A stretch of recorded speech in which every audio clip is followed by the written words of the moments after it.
सबसे पहले बात करेंगे गेल इंडिया के बारे में। क्वार्टर वन के रिजल्ट आए हैं तो ये कंपनी इस रिजल्ट की न्यूज़ की वजह से काफ़ी फोकस में देखने को मिलेगी। कंपनी का पैट 31% तक गिरकर आया है। एस्टीमेट को मिस किया है, जो भी अनुमान थे उसके मुताबिक कंपनी ने नंबर रिपोर्ट नहीं किए। हालांकि 5,000 करोड़ का एलपीजी पाइपलाइन एक्सपेंशन को कंपनी की तरफ से क्लियर कर दिया गया है, तो ये भी कह सकते हैं काफ़ी इंपॉर्टेंट अपडेट है। तो रिजल्ट का रिएक्शन इस कंपनी के ऊपर देखने को मिलेगा। अभी तो आप लोगों ने खुद से देख लिया है, जिस कंपनी के रिजल्ट ख़राब आ रहे हैं उसमें तो काफ़ी ज़्यादा हम लोग को प्रेशर देखने को मिल जाता है। तो गेल इंडिया इस न्यूज़ की वजह से काफ़ी फोकस में कंपनी रहेगी। इंडसइंड बैंक की बात करेंगे, इस कंपनी के रिजल्ट भी काफ़ी कमज़ोर देखने को मिले। 72% तक कंपनी का पैट गिरकर आया है। इस बार कंपनी ने 604 करोड़ रुपये के आसपास का प्रॉफिट आफ्टर टैक्स रिपोर्ट किया, जबकि पहले हमें 2171 करोड़ के आसपास देखने को मिलता था। तो इतना खतरनाक शार्प फॉल देखने को मिला, तो उस हिसाब से देखा जाए तो कंपनी के नंबर काफ़ी ख़राब होने चाहिए, लेकिन अनुमान काफ़ी कम था। अनुमान से बेहतर रिपोर्ट किए, एस्टीमेट को बीट किया है। हालांकि असेट क्वालिटी में हम लोग को वीकनेस देखने को मिल रही है। तो ओवरऑल अगर देखा जाए, इंडसइंड बैंक ने जो इस बार 604 करोड़ का पैट रिपोर्ट किया है, इसको लेकर जो अनुमान देखने को मिल रहा था वो लगभग 525 करोड़ के आसपास था। तो अनुमान से बेहतर हम लोग कह सकते हैं। साथ ही नेट इंटरेस्ट इनकम भी देखें, ये भी दोस्तों अनुमान को कंपनी ने बीट किया है। 4,640 करोड़ के आसपास इसको रिपोर्ट किया, जबकि अनुमान 4,207 करोड़ के आसपास देखने को मिल रहा था। तो उसके मुताबिक भी देखें तो इंडसइंड बैंक ने अनुमान से बेहतर परफॉर्मेंस दिखाया है। बात करेंगे दोस्तों मजगांव डॉक शिप बिल्डर के बारे में। कंपनी के इस बार भी रिजल्ट हम लोग को कमज़ोर ही देखने को मिले। नेट पैट 35% तक गिरकर आया है, 35% की गिरावट 452 करोड़ के आसपास। हालांकि रेवेन्यू में 11% की ग्रोथ है। लेकिन अगर देखा जाए क्वार्टर ऑन क्वार्टर के बेसिस पर कंपनी ने अच्छा परफॉर्मेंस रिपोर्ट किया। नेट पैट 39% तक बढ़कर आया है, और उसके पीछे का रीज़न ये है कि क्वार्टर 4 के जो रिजल्ट आए थे इस कंपनी के, वो काफ़ी ज़्यादा हम लोग को कमज़ोर देखने को मिले थे।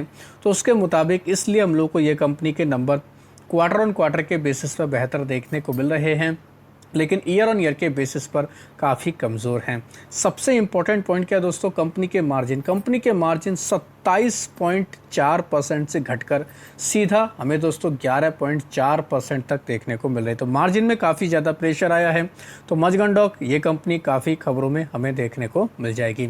अडानी टोटल गैस की बात करेंगे, कंपनी का रेवेन्यू 21% तक बढ़कर आया है। जो सीएनजी की सेल्स देखने को मिली उसकी वजह से हायर देखने को मिली, लेकिन पैट कंपनी का 4% तक ड्रॉप हुआ है, गिरकर आया है। इस वजह से ये कंपनी भी काफ़ी फोकस में देखने को मिल जाएगी। कंपनी के मार्जिन देखें, अगर एबिडा मार्जिन देखें तो ये भी घटकर आया है। 23.8% से घटकर कंपनी के मार्जिन 19.6% देखने को मिले। किसी भी कंपनी के मार्जिन घटकर आता है तो कहीं ना कहीं दोस्तों उसके रिजल्ट में हम लोग एक कह सकते हैं एक डेंट लग जाता है, वो कमज़ोरी का एक सिग्नल दे देता है। तो मार्जिन घटना एक बुरी बात होती है। तो इस कंपनी के मार्जिन घटकर आए हैं, तो अडानी टोटल गैस इस वजह से ये कंपनी भी काफ़ी फोकस में देखने को मिल जाएगी। पारादीप फॉस्फेट, इस कंपनी के ऊपर नज़र रख सकते हैं। काफ़ी दमदार रिजल्ट इस कंपनी के देखने को मिले।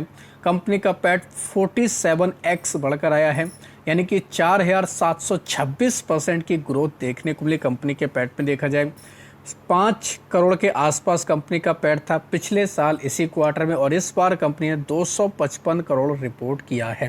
तो शानदार नंबर देखने को मिले, काफ़ी ज़बरदस्त ग्रोथ देखने को मिली है। ऐसा नहीं कि कंपनी के केवल पैट ही बढ़कर आया है, कंपनी का रेवेन्यू भी शानदार ग्रो हुआ है। 58% की ग्रोथ देखने को मिली कंपनी के रेवेन्यू के अंदर, 3,754 करोड़ के आसपास, जो पहले 2,377 करोड़ के आसपास था। अब ऐसा नहीं है कि केवल रेवेन्यू बढ़ा है, प्रॉफिट बढ़ा है, तो कंपनी के और भी पैरामीटर देखें तो दोस्तों एबिडा 216% तक बढ़ा है। कंपनी के मार्जिन ऑलमोस्ट डबल हुए हैं, 6.18% से बढ़कर कंपनी के मार्जिन 12.41% तक देखने को मिले। तो काफ़ी दमदार परफॉर्मेंस इस कंपनी ने दिखाया। तो इसके ऊपर चाहें तो आप नज़र रख सकते हैं। वारी एनर्जी की बात करेंगे, इस कंपनी के भी रिजल्ट हम लोग को अच्छे खासे देखने को मिल रहे हैं। नेट पैट 89% तक बढ़कर आया, 745 करोड़ के आसपास। रेवेन्यू देखें 30% की ग्रोथ है ईयर ऑन ईयर के बेसिस पर। तो मोटे तौर पर जो भी हाइलाइट्स हैं आप लोग देख सकते हैं। 745 करोड़ का पैट रिपोर्ट के, जो पहले 394 करोड़ था। ईयर ऑन ईयर की बात कर रहा हूं दोस्तों। रेवेन्यू देखें 29% तक बढ़कर आया, 4,426 करोड़, जो पहले 3,409 करोड़ था। एबिडा 80% बढ़कर आया, 997 करोड़। मार्जिन कंपनी के 16.2% से बढ़कर 22.5% तक देखने को मिले हैं। तो इस कंपनी के ऊपर भी चाहे तो नज़र रख सकते हैं। क्वार्टर ऑन क्वार्टर के बेसिस पर भी कंपनी का ठीक ठाक परफॉर्मेंस हमें देखने को मिल रहा है। बात करेंगे KEC इंटरनेशनल के बारे में इसके भी रिजल्ट आए, इसके भी नंबर हम लोग कह सकते हैं अच्छे ही देखने को मिल रहे हैं। कंपनी का पैट 42% तक बढ़कर आया, 125 करोड़ के आसपास, जो पहले 87 करोड़ के आसपास था। कंसोलिडेटेड रेवेन्यू 11% बढ़कर आया, 5023 करोड़, जो पहले 4512 करोड़ के आसपास था। कंपनी का ऑपरेटिंग परफॉर्मेंस देखें तो इम्प्रूव हुआ है, सारी चीज़ें देखें, मार्जिन वगैरह सब बढ़कर आए हैं, तो कह सकते हैं अच्छे नंबर कंपनी की तरफ से रिपोर्ट किए गए हैं। बात करेंगे दोस्तों रेलटेल कॉर्पोरेशन के बारे में, इसके भी रिजल्ट आए। क्वार्टर ऑन क्वार्टर के बेसिस पर तो वीकनेस है कंपनी के रिजल्ट में, लेकिन ईयर ऑन ईयर के बेसिस पर देखें 36% की ग्रोथ है। पैट में 66 करोड़ रिपोर्ट किया, जो पहले हम लोगों को 48 करोड़ के आसपास देखने को मिलता था। रेवेन्यू 33% बढ़कर है, 743 करोड़, जो पहले 558 करोड़ के आसपास था।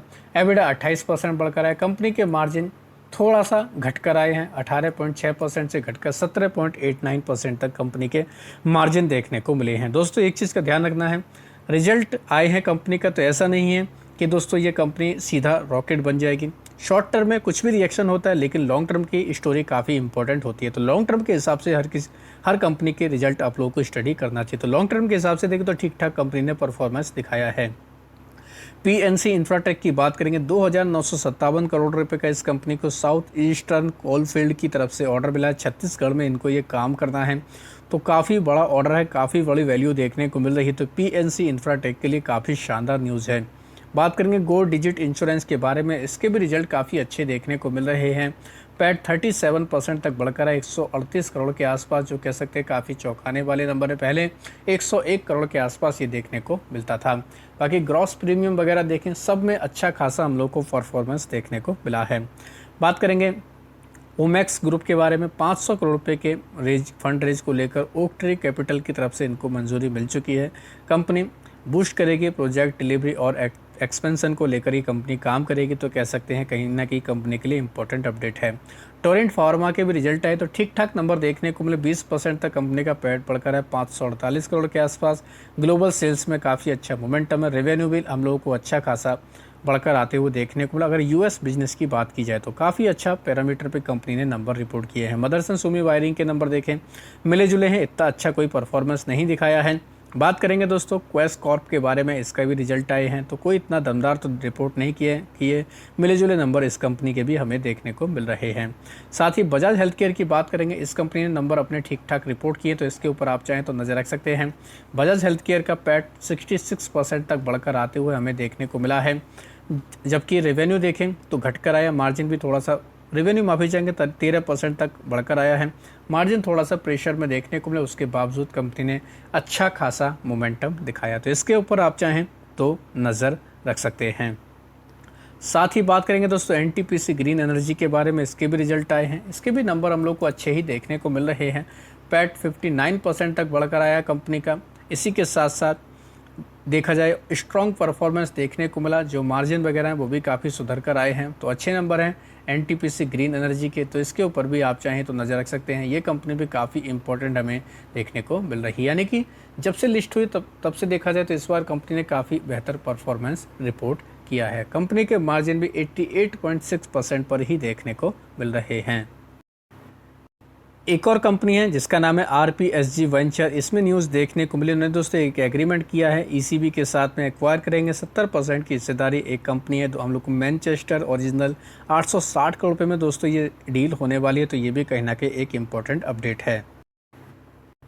इनके अलावा 29 जुलाई को कई सारी कंपनियों के रिजल्ट भी देखने को मिलेंगे, तो इनमें से खास तौर पर कुछ कंपनियों के ऊपर आप चाहें तो नज़र रख सकते हैं, जैसे अंबर एंटरप्राइज, अपार इंडस्ट्री, अरविंद फैशन, इसके रिजल्ट आएंगे। एशियन पेंट के नंबर देखने को मिलेंगे।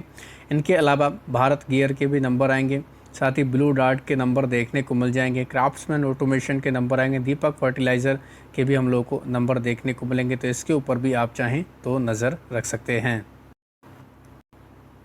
इनके अलावा और भी कई सारी कंपनियां हैं जिनके रिजल्ट आएंगे, जैसे ग्रीन प्लाई के नंबर देखने को मिलेंगे, हैप्पीएस्ट माइंड टेक्नोलॉजी, इसके ऊपर नज़र रख सकते हैं। साथ ही जागरण के नंबर आएंगे। इनके अलावा जुबिलेंट फार्मा के भी नंबर हम लोग को देखने को मिल जाएंगे। L&T के नंबर आएंगे, निफ्टी 50 से जुड़ी हुई कंपनी है, तो ये कंपनी पे काफ़ी फोकस में देखने को मिल जाएगी। NTPC, इसके रिजल्ट आएंगे। PEL के नंबर देखने को मिलेंगे। इनके अलावा SJS के नंबर आएंगे, स्टार हेल्थ के नंबर देखने को मिलेंगे, टाइमिक्स के नंबर आएंगे, वरुण बेवरेजेस इसके भी रिजल्ट आएंगे, बी गार्ड ये कंपनी भी फोकस में देखने को मिलेगी, साथ ही जी मीडिया इसके भी रिजल्ट हम लोगों को कल के दिन ही देखने को मिलेंगे। अब बात करेंगे ASM लिस्ट के बारे में। 4 कंपनी शॉर्ट टर्म की लिस्ट में आई हैं। 29 जुलाई से सर्कुलर लागू होगा, नाम पढ़ सकते हैं, एंजल फाइबर, साथ ही पंथ, इन्फिनिटी, शारदा, क्रॉपकेम और क्राइजेनिक ऑक्स लिमिटेड का नाम है। साथ ही अगर देखा जाए कोई भी कंपनी बाहर नहीं निकली है लॉन्ग टर्म की लिस्ट में, लेकिन 2 कंपनी ऐड की गई जिनमें एमराल्ड लीजर और शेट्रॉन का नाम है। साथ ही अरिहंत फाउंडेशन हाउसिंग को स्टेज 4 में ऐड कर दिया गया है। इनके अलावा 13 कंपनियां ऐसी हैं जिनके प्राइस बैंड बदले गए, जिनमें ग्लेन इंडस्ट्री का 20%, हेम्स बायो का 5%, साथ ही पंथ इन्फिनिटी का 10% प्राइस बैंड रहेगा, साथ ही फास्टफेड कंपनी का 10%, बाकी सभी कंपनी के 2 और 5% प्राइस बैंड देखने को मिल जाएंगे। तो ये सभी कंपनियां खबरों के दम पर काफ़ी बाजार के रडार पर रहेंगी, तो आप भी चाहें इनको फोकस में रख सकते हैं। तो आशा करता हूं दोस्तों आपको ये वीडियो अच्छा लगा होगा। वीडियो अगर पसंद आया तो चैनल को सब्सक्राइब कर लें, बेल आइकन को दबा लें, ज़्यादा से ज़्यादा लोगों में शेयर करें। धन्यवाद दोस्तों, बाय बाय।